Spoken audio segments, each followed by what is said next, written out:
Le patrimoine en lui-même porte toutes les explications du passé. Il y a quand même des éléments qui permettent de savoir qui nous sommes, quel peuple nous sommes. Il y a encore beaucoup de ruines à visiter et on a la même chose au fond. On a des ruines au fond, mais les ruines au fond, ce sont des épaves. Et il y en a 14.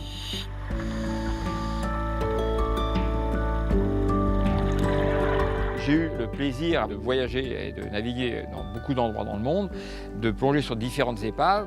Mais très sincèrement, la plus spectaculaire que j'ai vue, c'est celle-ci, c'est le Roraima.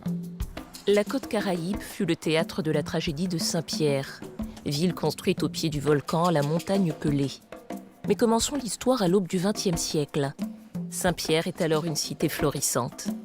Son surnom d'être le petit Paris, la perle des Antilles, la plus riche, la plus dynamique de toute la Caraïbe, venait du fait que c'était une ville qui était très industrieuse. Saint-Pierre a eu dès 1898 l'électricité, dès 1896 le téléphone. Il y avait une bourse de commerce qui était donc liée au reste du monde.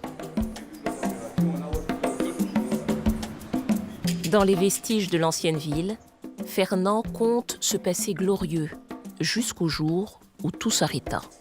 Le matin du 8 mai 1902, brusquement, à 7h56, les flancs de la Pelée se déchirent, libèrent sur la ville un énorme nuage que l'on a appelé la nuée ardente. Et en 69 secondes, l'intégralité de cette très belle ville a cessé d'exister, ainsi que sa population, qui à ce moment était d'environ 30 000 personnes. Ce fut l'éruption volcanique la plus meurtrière du XXe siècle.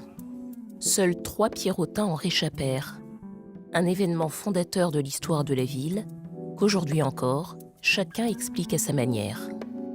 Certains même disent que c'est la malédiction des Indiens Caraïbes qui, après avoir été exterminés, avaient proclamé contre les colons cette terrible malédiction, leur disant « Vous nous avez vaincus aujourd'hui, mais la montagne de feu nous vengera un jour ». Face au volcan, la mer des Caraïbes a elle aussi conservé cette mémoire. Plusieurs bateaux ont été engloutis au moment de la catastrophe. 2 passionnés de plongée, Dominique et Jacques-Yves, sillonnent la baie de Saint-Pierre pour retracer dans une bande dessinée cette histoire invisible. Quand on est arrivé là, c'était une découverte fantastique. On a découvert ces épaves et c'était cadeau. C'était le truc de Tintin, le bateau au fond, jamais plongé, jamais découvert. Ce matin, l'objet de leur attention est le Roraima, une épave qui a permis à Dominique de travailler avec les plus grands explorateurs marins. À bord de la Calypso, on n'arrivait pas à restituer de belles images des épaves. Et c'est pour ça que tout de suite, dès que je suis monté à bord de Calypso, j'ai dit à Cousteau, mais moi je vais vous faire des dessins. Donc je suis descendu, j'ai commencé à faire des dessins du Roraima que je ramenais à bord et Cousteau était assez intéressé. C'est plus de 30 ans que j'ai passé ici qui se juxtaposent page après page. Parce que c'est toute l'histoire de la découverte des épaves. Et moi, je trouve que le plus grand artiste, c'est la nature. Moi, je ne fais que recopier ce que je vois. À présent, direction les eaux profondes, histoire de vérifier l'exactitude des données collectées.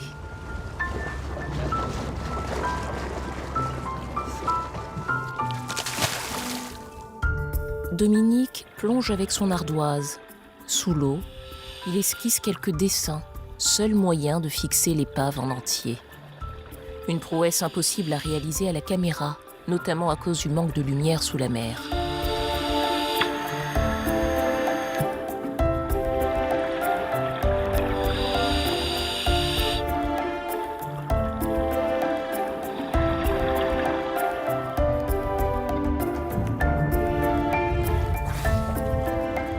Moi, ce que je fixe, c'est en mémoire.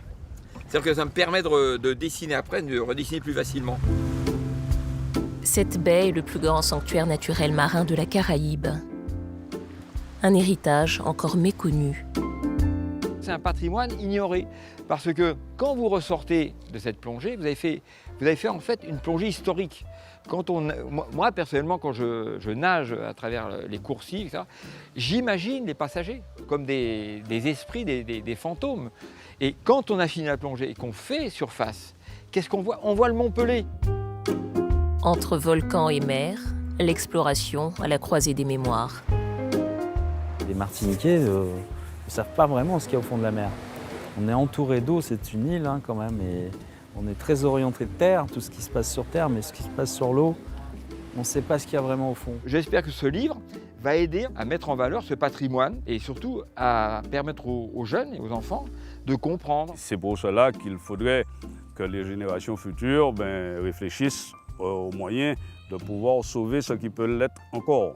Parce que laisser comme ça à l'injure du temps, je pense que ces vestiges risquent de s'abîmer et de disparaître.